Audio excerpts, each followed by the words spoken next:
போன தினத்தில் கூட என் பண தேவைகள் இருந்தது. ஆனால் கர்த்தர் அந்த பண தேவையை சந்தித்தார்.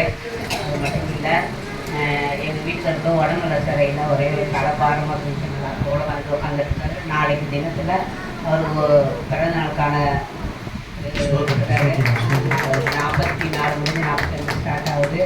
கர்த்தர் நாம் சொல்கிறோம். இது வரைக்கும் எங்களுக்கு நடத்தி வந்து தேவை இன்னும் அற்புதமாக நடந்து வருதுன்னு நான் நம்புகிறேன். அது மட்டும் இல்லை, என் மகன் வந்து ஒரு ஏசி வாங்கும்படி கர்த்தர் கிருபை செஞ்சுருக்காரு.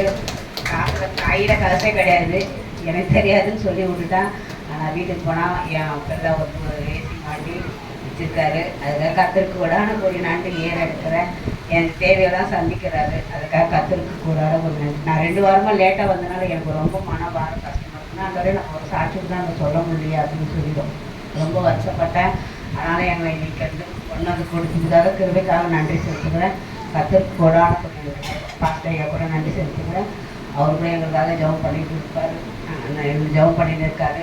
நான் இன்னும் நல்லபடியாக வரணும். கர்த்தர் நமக்கு சொல்கிறேன், பண தேவையெல்லாம் சந்திக்கணும்.